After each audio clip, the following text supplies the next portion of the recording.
പത്തരമാറ്റ സീരിയലിന്റെ ഇനി വരാൻ പോകുന്ന ഒരു അപ്കമിംഗ് എപ്പിസോഡ് റിവ്യൂ ആണ് പറയുന്നത്. അങ്ങനെ മുത്തശ്ശി അനാമികയെ അടുത്തേക്ക് വിളിപ്പിച്ചുകൊണ്ട് തന്നെ പറയുന്നുണ്ട്, മോളെ അനാമികെ, നീ ഇന്ന് കിച്ചണിൽ കയറിയേ പറ്റൂ. ഇന്ന് ലഞ്ചിന് നീ കറികൾ ഉണ്ടാക്കിയേ പറ്റൂ എന്നിങ്ങനെ മുത്തശ്ശി പറയുന്നത് കേട്ടുകൊണ്ട് തന്നെ അനാമിക അങ്ങനെ ആകാ ഷോക്കായി നിൽക്കുകയാണ്. അനാമിക പറയുന്നുണ്ട്, അതിനെനിക്ക് പാചകമൊന്നും അറിയില്ല മുത്തശ്ശി. മുത്തശ്ശിക്ക് വേണമെങ്കിൽ ഞാൻ ഭക്ഷണമെല്ലാം തന്നെ ഹോട്ടലിൽ നിന്ന് വാങ്ങിച്ചു വരാമെന്ന് പറയും. എന്തിനാ ഇത്ര കഷ്ടപ്പെടുന്നത്, ഹോട്ടലിൽ നിന്ന് വാങ്ങിക്കാമെന്നിങ്ങനെ അനാമിക പറയുന്ന സമയത്തിന് മുത്തശ്ശി പറയുന്നുണ്ട്, ഇവിടെ അങ്ങനെ ആരും ഹോട്ടലിൽ ചെയ്ത ഭക്ഷണമൊന്നും കഴിക്കാറില്ല മോളെ. നിന്നെക്കൊണ്ട് പറ്റുന്നത് പോലെ നീ എന്തെങ്കിലും കറികൾ ഉണ്ടാക്കിയേ പറ്റൂ. നയനമോൾ അടുക്കളയിൽ കയറാത്ത സ്ഥിതിക്ക് ഇനി നീയാണ് കിച്ചണിലെ ഡ്യൂട്ടിയൊക്കെ ചെയ്യേണ്ടത്. നവ്യമോളോട് ഏതായാലും ഇപ്പൊ ജോലിയൊന്നും പറയാൻ എന്നെ കൊണ്ട് പറ്റില്ലല്ലോ, അവളുടെ വയറ്റിലൊരു കുഞ്ഞു വളരുന്നതല്ലേ. എന്താണെങ്കിലും നീ പറ്റുന്നത് പോലെ കറികളൊക്കെ ഉണ്ടാക്കിയെന്നൊക്കെ പറഞ്ഞുകൊണ്ട് തന്നെ മുത്തശ്ശി അവിടെ നിന്നങ്ങ് പോവും. ഇതും കേട്ടുകൊണ്ട് തന്നെ ദേവേൻ ഇങ്ങനെ അനാമികയുടെ അടുത്തേക്ക് വന്ന് ചോദിക്കുന്നതിന് അനാമിക മോൾ എന്താ ആലോചിച്ച് നിൽക്കുന്നത്? അമ്മ പറഞ്ഞത് കേട്ടില്ലേ, പെട്ടെന്ന് തന്നെ അടുക്കളയിലേക്ക് ചെല്ലാൻ നോക്ക്. അനിയും ആദർശൊക്കെ ഉച്ചക്ക് ഉണ്ണാനുണ്ടാവുമെന്നൊക്കെ പറഞ്ഞുകൊണ്ട് തന്നെ ദേവേനെ നേരെ അനാമികയെ കിച്ചണിലേക്ക് പറഞ്ഞയക്കുന്നുണ്ട്. അനാമിക ഭയങ്കര ദേഷ്യത്തിലായിരിക്കും. എന്നിട്ട് വെജിറ്റബിൾസ് ഒക്കെ കുറെ എടുത്ത് കട്ട് ചെയ്തതിന് ശേഷം അത് വെച്ച് അറിയാവുന്ന കറിയൊക്കെ ഉണ്ടാക്കാൻ ശ്രമിക്കുകയാണ്. പിന്നീട് അടുപ്പിൽ വെച്ചിരുന്ന പാത്രം ഇങ്ങനെ താഴേക്ക് ഇറക്കി വെക്കുന്ന സമയത്തന്നെ അനാമയുടെ കൈ ഒന്ന് പൊള്ളുന്നുണ്ട്. എന്നാൽ ചെറുതായിട്ട് കൈയൊന്ന് പൊള്ളിയപ്പോഴേക്കും അനാമിക അങ്ങ് ആർത്ത് നിലവിളിക്കാൻ തുടങ്ങും. അനാമികയുടെ നിലവിളി കേട്ടുകൊണ്ട് തന്നെ ജാനകിയും ജലജക്കും അങ്ങോട്ടേക്ക് ഓടിയെത്തുന്നുണ്ട്. അതിനുശേഷം അനാമികയുടെ കയ്യിൽ ഇങ്ങനെ ഓയിൻമെന്റ് ഒക്കെ പുരട്ടിക്കൊടുക്കും. എന്നാൽ ഈ ഒരു കാര്യം അറിയിക്കാൻ വേണ്ടി അനാമിക നേരെ രേവതിയെ കോൾ ചെയ്യുന്നുണ്ട്. അമ്മ ഇവിടുത്തെ സംഭവങ്ങളൊന്നും അറിഞ്ഞില്ലല്ലോ. ഇവിടുത്തെ കിളവിയില്ലേ, വീട്ടിലെ പൊത്തും പണികളും ഇപ്പൊ എന്നെ ഏൽപ്പിച്ചിരിക്കുകയാണ്. ഞാൻ അത് ചെയ്യുന്ന സമയത്തിന് കിച്ചണിൽ വെച്ച് എന്റെ കൈ ചെറുതായിട്ടൊന്ന് പൊള്ളിയമ്മയെന്ന് പറയും. അപ്പോഴേക്കും രേവതിക്ക് അങ്ങ് ടെൻഷൻ ആയിക്കൊണ്ട് തന്നെ ചോദിക്കുന്നുണ്ട്, അയ്യോ മോളെ, വലുതായിട്ട് പൊള്ളലുണ്ടോ എന്നൊക്കെ ചോദിക്കും. അല്ല മോളെ, അനന്തപുരിയിൽ എന്താ വീട്ടുജോലി ചെയ്യാനൊന്നും സെർവൻസ് ഇല്ലേ, നീ എന്തിനാ ഇതൊക്കെ ചെയ്തു കൊടുക്കുന്നത്? അപ്പോ അനാമിക പറഞ്ഞിട്ട്, ഇവിടെയുള്ള വേലക്കാരികളൊക്കെ നാട്ടിൽ പോയിരിക്കണമ്മേ, ഇവിടെ വേറെ ആരും ജോലി ചെയ്യാനില്ല എന്നിങ്ങനെ അനാമിക പറയുന്ന സമയത്തിന്, അതിനിപ്പോ നീ കയറിയിട്ട് വീട്ടുജോലി ഏറ്റെടുക്കേണ്ട ആവശ്യമുണ്ടായിരുന്നു മോളെ. ഞാൻ ഏതായാലും ഇപ്പൊ തന്നെ അങ്ങോട്ടേക്ക് വരാം. ഇതെന്തായാലും ചോദിച്ചിട്ട് തന്നെ കാര്യം എന്നൊക്കെ പറഞ്ഞുകൊണ്ട് തന്നെ രേവതി നേരെ അനന്തപുരിയിലേക്ക് പുറപ്പെടുകയാണ്. എന്നാൽ അനാമികയുടെ കൈ പൊള്ളിയത് കൊണ്ട് തന്നെ അവളോട് റെസ്റ്റ് എടുക്കാൻ പറഞ്ഞിരിക്കുകയാണ് ദേവയാനി. അതിന് പകരം നയനോടൊപ്പം ചേർന്നുകൊണ്ട് തന്നെ ദേവയാനി എല്ലാ ജോലിയും ചെയ്യുന്നുണ്ട്. ഇതേ സമയത്തിന് അമ്മായി, വേണമെങ്കിൽ നിങ്ങളെ ഞാനും ഹെൽപ്പ് ചെയ്യാമെന്നൊക്കെ പറഞ്ഞുകൊണ്ട് തന്നെ നവ്യ അങ്ങോട്ടേക്ക് വരുന്നുണ്ട്. അപ്പോഴേക്കും ദേവയാനി പറയുന്നുണ്ട്, അതൊന്നും വേണ്ട മോളെ, ഇവിടെ എനിക്കും നയനക്കും ചെയ്യാവുന്ന പണികൾ മാത്രമല്ലേ ഉള്ളൂ. അങ്ങനെ നവ്യ കിച്ചണിലേക്ക് ജോലി ചെയ്യാൻ വരുന്ന സമയത്തിന് ദേവേൻ അതിന് സമ്മതിക്കുന്നില്ല. ഇതേ സമയത്ത് തന്നെയായിരിക്കട്ടോ പുറത്തുനിന്ന് രേവതിയുടെ ബഹളമെല്ലാം കേൾക്കുന്നത്. രേവതി വന്ന് ചോദിക്കുന്നുണ്ട്, ഇങ്ങനെ അടുക്കളയിൽ കിടന്ന് കഷ്ടപ്പെടാൻ വേണ്ടിയിട്ടാണ് ഞാൻ എന്റെ മകളെ ഇങ്ങോട്ടേക്ക് പറഞ്ഞു വിട്ടത്. ഞങ്ങളുടെ വീട്ടിലെ കിച്ചൺ പോലും എന്റെ മോളൊന്നും ശരിക്ക് കണ്ടിട്ട് പോലുമില്ല. അനാമിക മോളെ, ഇവിടുത്തെ സ്ത്രീകളെല്ലാം ചേർന്ന് കൊടുത്തിട്ട് അവളെ അങ്ങ് അടുക്കളയിൽ കയറ്റിയതല്ലേ. നിങ്ങൾ എല്ലാവരും ചേർന്നിട്ടല്ലേ എന്റെ മോളോട് ഇങ്ങനെയൊക്കെ ചെയ്തത് എന്നൊക്കെ ചോദിച്ചുകൊണ്ട് തന്നെ രേവതി അങ്ങ് പ്രശ്നമുണ്ടാക്കും. ഇതും കേട്ടുകൊണ്ട് തന്നെ ദേവേനെ ചോദിക്കുന്നുണ്ട്, വീട്ടിലേക്ക് കയറി വന്ന മരുമകളെ കൊണ്ട് ജോലി ചെയ്യിപ്പിക്കുന്നത് ഇത്ര വലിയ പ്രശ്നമാണോ? ഇവിടുത്തെ എന്റെ മരുമകൾ നയന ഈ വീട്ടിൽ എന്തെല്ലാം പണികൾ ചെയ്യുന്നു. അപ്പോഴൊന്നും നയനയുടെയും നവ്യയുടെയും അമ്മയൊന്നും ഇങ്ങോട്ടേക്ക് കയറി വന്നിട്ട് ഇതുപോലെ ഇങ്ങനെ പ്രശ്നങ്ങളൊന്നും ഉണ്ടാക്കിയിട്ടില്ല. അപ്പൊ രേവതി ചോദിക്കുന്നത്, മരുമകളാണെന്ന് കരുതി വീട്ടിലെ എല്ലാവരുടെയും സന്തോഷത്തിന് വേണ്ടി ഒത്തിരിയധികം ജോലി ചെയ്യണമെന്നാണോ ദേവേജി പറഞ്ഞു വരുന്നത്? ഈ ജോലിയെല്ലാം ചെയ്യാൻ വേണ്ടിട്ട് ഈ വീട്ടിൽ ഒരുത്തി ഉണ്ടായിരുന്നില്ല, അവൾ എവിടെ പോയി എന്നൊക്കെ ചോദിക്കും. ഓ, ഇനി എന്റെ അനാമിക മോളുണ്ടല്ലോ അല്ലേ, അപ്പൊ പിന്നെ നയനെ കൊണ്ട് എന്തിനാ ജോലി ചെയ്യിപ്പിക്കുന്നത് എന്ന് നിങ്ങൾക്ക് തോന്നിക്കാണുമെന്നൊക്കെ ചോദിക്കാട്ടെ രേവതി. അപ്പൊ മുത്തശ്ശി പറഞ്ഞിട്ട്, അനാമിക മോളോട് ജോലി ചെയ്യാൻ പറഞ്ഞത് ഈ ഞാനാണ്, അല്ലാതെ ദേവയാനെ ഒന്നുമല്ല. ഒരു മരുമകളാവുമ്പോ വീട്ടിൽ ചില ഉത്തരവാദിത്തങ്ങളൊക്കെ വേണ്ടേ, അതൊന്ന് പഠിപ്പിക്കാൻ വേണ്ടി കൂടി തന്നെയാണ് ഞാൻ ഇന്ന് മോളെ അടുക്കളയിൽ കയറ്റിയത്.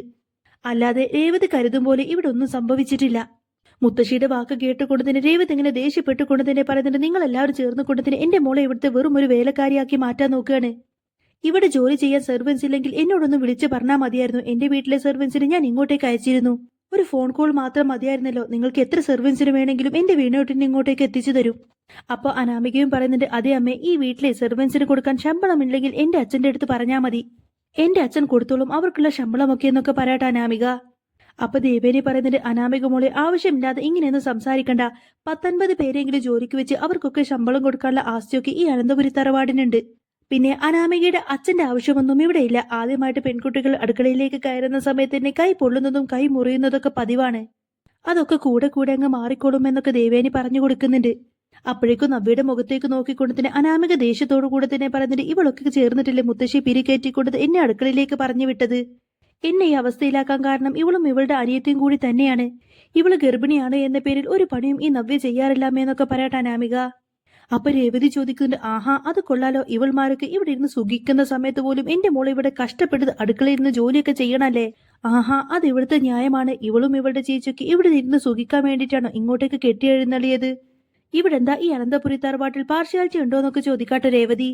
അപ്പൊ നവ്യ പറയുന്നുണ്ട്, ഞാനും എന്റെ അനിയത്തിയും ഒരിക്കലും ഇവളോട് കിച്ചൺ കയറാനൊന്നും പറഞ്ഞിട്ടില്ല. അതിലും ഭേദം ഞങ്ങൾ ഈ വീട്ടിൽ നിന്നും ഒന്നും കഴിക്കാത്തത് തന്നെയാണ്. അത്രക്കുണ്ടല്ലോ നിങ്ങളുടെ മകളുടെ കൈപുണ്യം. പിന്നെ ഇവളുടെ കൈ പൊള്ളിയിട്ടുണ്ടെങ്കിൽ അത് ഇവളുടെ മാത്രം ശ്രദ്ധ കുറവാണ്. എല്ലാം നോക്കി കണ്ട് ചെയ്യണമായിരുന്നു. എന്നിട്ട് അതിന്റെ പേരിൽ ഏതായാലും ഞങ്ങളുടെ മേൽ കുതിര കയറാനൊന്നും വരണ്ട. നവ്യയുടെ വാക്കെല്ലാം കേൾക്കുന്ന സമയത്തിന് അനാമിക പറയുന്നത്, കണ്ടില്ലേ ഇവളുടെ അഹങ്കാരം, എന്നെ കൊണ്ട് പണിയെടുപ്പിച്ച് എന്നെ ഈ അവസ്ഥയിലാക്കിയതും പോരാ, ഇവൾമാരുടെ വായിലിരിക്കുന്നതും കൂടി ഞാൻ കേൾക്കണം അമ്മയെന്നൊക്കെ ചോദിക്കട്ടെ അനാമിക. അപ്പൊ നയന പറഞ്ഞു കൊടുക്കുന്നത്, കിച്ചണിൽ ജോലി ചെയ്യുന്ന സമയത്ത് എന്റെ കൈയും ഒരുപാട് തവണ പൊള്ളിയിട്ടുണ്ട് അനാമികയെ. വിരല് പോലും ഒത്തിരി തവണ മുറിഞ്ഞിട്ടുണ്ട്. പക്ഷെ അതൊന്നും ഞാൻ ഇന്നേ വരെ പരാതിയായിട്ട് ആരോടും പറഞ്ഞിട്ടില്ല. അനാമികയെ നീ കുറച്ചും കൂടി ഒന്ന് അഡ്ജസ്റ്റ് ചെയ്യണം. നീ ഇപ്പൊ ചെയ്യുന്നത് അത്ര നല്ല കാര്യമൊന്നുമല്ല. ഇത്ര ചെറിയൊരു പൊള്ളലല്ലേ ഉള്ളൂ, അതിപ്പോ ഇത്ര വലിയ പ്രശ്നമാക്കേണ്ട കാര്യമുണ്ടോ എന്നൊക്കെ ചോദിക്കാട്ടെ നയന. അപ്പൊ അനാമിക പറയുന്നത്, ഞാനേ നിന്നെ പോലെ വേലക്കാരിയൊന്നുമല്ല. നിങ്ങളൊക്കെ ചേർന്നിട്ടാണ് എന്നെ കൊണ്ട് ഈ പണിയൊക്കെ എടുപ്പിച്ചത്. നീ നേരത്തെ എനിക്ക് പകരം കിച്ചണിൽ കയറിയിരുന്നെങ്കിൽ എന്റെ കൈ ഒരിക്കലും പൊള്ളില്ലായിരുന്നു. ഞാൻ അപ്പൊ തന്നെ മുത്തശ്ശിയോട് എന്നെ കൊണ്ട് ജോലി ചെയ്യാനൊന്നും പറ്റത്തില്ല എന്ന് പറഞ്ഞതല്ലേ. എന്നിട്ട് പോലും മുത്തശ്ശി എന്നെ കൊണ്ട് നിർബന്ധിച്ച് കിച്ചണിൽ കയറ്റി. ഇപ്പൊ എന്താ നിങ്ങൾക്ക് എല്ലാവർക്കും സന്തോഷമായോ എന്നൊക്കെ ചോദിക്കട്ടെ അനാമിക. അപ്പൊ ദേവേനി ചോദിക്കുന്നത്, കൈ പൊള്ളിയതിനൊക്കെ മരുന്ന് പുരട്ടിയല്ലോ, പിന്നെ ഇത് ഇത്ര വലിയ പൊള്ളലായിട്ടൊന്നും എനിക്ക് തോന്നുന്നില്ല. ദേവേനി പറയുന്നുണ്ട്, എന്റെ മരുമകൾ വളരെയധികം ശ്രദ്ധയോടു കൂടി തന്നെയാണ് കിച്ചണിൽ കയറാറുള്ളത്. അനാമിക മോളി എന്റെ മരുമോളെ കണ്ട് പഠിക്കണം. രാവിലെ 5 മണിക്ക് തന്നെ എഴുന്നേറ്റ് കൊണ്ട് നയനെ കുളിച്ച് അടുക്കളയിൽ കയറും. എന്നാൽ ജാനകിയുടെ മരുമകൾ അങ്ങനെയാണോ? ഈ വീട്ടിലെ എല്ലാവരും എഴുന്നേറ്റാ പോലും അനാമിക എഴുന്നേൽക്കാറില്ലല്ലോ. എന്നാൽ ദേവേനിയുടെ വാക്കെല്ലാം കേട്ടുകൊണ്ട് തന്നെ ജാനകി ദേഷ്യപ്പെട്ടുകൊണ്ട് തന്നെ അങ്ങോട്ടേക്ക് വരുന്നുണ്ട്. ഏട്ടത്തി എന്തൊക്കെയായി വിളിച്ചു പറയുന്നത്? എന്റെ മരുമകൾ എന്താ ഏട്ടത്തിയുടെ മരുമോളെ പോലെയാണോ? എന്റെ മരുമകൾ ഒരു കോടീശ്വരിയല്ലേ, അവൾക്ക് ഇതുപോലെ ജോലി ചെയ്തിട്ടൊന്നും ശീലമില്ല. അതൊക്കെ എല്ലാവർക്കും അറിയാവുന്ന കാര്യമല്ലേ. എന്നിട്ട് നിങ്ങൾ എന്തിനാ എന്റെ മരുമകളുടെ കൈ പൊള്ളിക്കാൻ വേണ്ടിട്ട് മനഃപൂർവ്വം തന്നെ അനാമിക മോളെ അടുക്കളയിൽ കയറ്റിയത്? ഇപ്പൊ എന്താ എന്റെ മരുമകളുടെ കൈ അങ്ങ് പൊള്ളിയപ്പോഴേക്കും എല്ലാവർക്കും സമാധാനമായോ എന്നൊക്കെ ചോദിക്കാട്ടോ ജാനകി. ഇതേ സമയത്തിന്റെ രേവതി പറയുന്നത്, ഞാൻ ഏതായാലും എന്റെ മകളെ ഹോസ്പിറ്റലിലേക്ക് കൂട്ടിക്കൊണ്ടു പോവാണ്. ഇത് കണ്ടിട്ട് ഒരിക്കലും എനിക്ക് സഹിക്കാൻ കഴിയുന്നില്ല. ഇത് ചെറിയൊരു കാര്യമായിട്ടൊന്നും എനിക്ക് തോന്നുന്നില്ല. എന്റെ മോള് കിച്ചണിൽ കയറിയത് അവളുടെ നല്ല സ്വഭാവം. എന്റെ അനാമിക മോള് ഇവിടെയുള്ള ജോലിയെല്ലാം സ്നേഹിച്ചാൽ മാത്രമേ നിങ്ങൾ എല്ലാവരും എന്റെ അനാമിക മോളെ സ്നേഹിക്കൂ അല്ലേ? അങ്ങനെ ഒരു അവസ്ഥയിലായി ഇപ്പൊ കാര്യങ്ങളൊക്കെ. അനിമോന്റെ മുത്തശ്ശൻ ഒരൊറ്റ ആള് കാരണമാണ് കാര്യങ്ങളൊക്കെ ഇപ്പൊ എങ്ങനെയായത്. അദ്ദേഹം ഒരു 10-200 പേരെങ്കിലും ജോലിക്ക് വെക്കാനുള്ള ആസ്തിയുള്ള ആളല്ലേ. എന്നിട്ട് പോലും കയറി വന്ന മരുമക്കളെ കൊണ്ട് എല്ലാ ജോലിയും ചെയ്യിപ്പിക്കണം. അതിനു വേണ്ടിയിട്ടല്ലേ അദ്ദേഹം ഒരു വേലക്കാരിയെ പോലും ഇവിടെ വെക്കാത്തത്. എന്നാൽ രേവതിയുടെ വാക്ക് കേട്ടുകൊണ്ട് തന്നെ മുത്തശ്ശൻ അങ്ങോട്ടേക്ക് വരുന്നുണ്ട്. മുത്തശ്ശൻ പറയുന്നത്, രേവതി 10-200 വേലക്കാരെയല്ല, ഒരു 500 വേലക്കാരെയെങ്കിലും വെക്കാനുള്ള ആസ്തി ഈ തറവാടിനുണ്ട്. പക്ഷേ ഇവിടെ വസുന്ധരയുടെ നിർബന്ധപ്രകാരമാണ് ഇവിടെ ഉണ്ടായിരുന്ന വേലക്കാരെയെല്ലാം ഞാൻ പറഞ്ഞു വിട്ടത്. ഇപ്പോഴും അവർക്കെല്ലാം ശമ്പളം കൊടുക്കാൻ എനിക്ക് യാതൊരു മടിയുമില്ല. അനാമികയെ ജോലി ചെയ്യാൻ വേണ്ടിയിട്ട് ഇവിടെ നിന്ന് ആരെങ്കിലും നിർബന്ധിച്ചെങ്കിൽ അത് എന്നോട് പറയണമായിരുന്നു. നയനമോളുടെ കാര്യം കണ്ടില്ലേ? വീട്ടിലെ ഓരോരുത്തരുടെയും കാര്യങ്ങൾ കറക്റ്റ് കണ്ട് മനസ്സിലാക്കി ചെയ്യാനെല്ലാം നയനമോൾക്കറിയാം. അതൊക്കെ തന്നെയാണ് ഒരു നല്ല മരുമകളുടെ ലക്ഷണം. ഇതുപോലൊരു മരുമകളെ ഇനി ഒരിക്കലും ഈ അനന്തപുരി തറവാടിന് വേറെ കിട്ടില്ല എന്നൊക്കെ പറയട്ടെ മുത്തശ്ശൻ. അപ്പൊ അനാമിക പറയുന്നത്, ഇവളെ പറ്റി പുകഴ്ത്തി സംസാരിക്കുന്നതെല്ലാം കേട്ടിട്ട് എനിക്കങ്ങ് മടുത്തു മുത്തശ്ശ. ഇവിടെ വന്ന മുത്തശ്ശിന്റെയും മുത്തശ്ശന്റെയും വക, ബെഡ്റൂമിൽ ചെന്ന അനിയുടെ വക നയനപുരാണം. ഇവളെല്ലാം എന്തിനു നിങ്ങൾ ഇങ്ങനെ വാഴ്ത്തിപ്പാടുന്നത്? ഇതെല്ലാം കേട്ടിട്ട് എനിക്ക് ചെവി വേദനിക്കുന്നു. അപ്പൊ ദേവേനി പറഞ്ഞത്, അതെ, ആദ്യമൊക്കെ എനിക്കും ഇങ്ങനെ കേൾക്കുന്ന സമയത്തിനെ വട്ട് പിടിക്കുമായിരുന്നു. പക്ഷെ അതെല്ലാം സത്യമുണ്ട് എന്ന കാര്യം എനിക്ക് മനസ്സിലായി. നയനെ മനസ്സിലാക്കുന്നതോടുകൂടെ തന്നെ അനാമികയുടെ ഒറിജിനൽ സ്വഭാവം എന്താണെന്നും എനിക്ക് മനസ്സിലാക്കാൻ പറ്റുന്നുണ്ട്. ഇനി കുറച്ചും കൂടെ ആൾക്കാർ മാത്രമേ അത് മനസ്സിലാക്കാൻ ബാക്കിയുള്ളൂ എന്നിങ്ങനെ ജാനകിയെ നോക്കി പറയാട്ടോ ദേവയാനി. അപ്പൊ രേവതി ചോദിക്കുന്നത്, ദേവേച്ചി പറഞ്ഞതിനർത്ഥം അനിയുടെ അമ്മക്ക് മനസ്സിലായില്ലേ? ഇനി ജാനകി കൂടെ മാത്രമേ സ്വഭാവം മാറ്റാനുള്ളൂ എന്ന്. അതും കൂടി മാറിക്കഴിഞ്ഞാൽ പിന്നെ എന്റെ മോളുടെ സ്വഭാവം ഏതായാലും ഈ പടിക്ക് പുറത്തായിരിക്കും.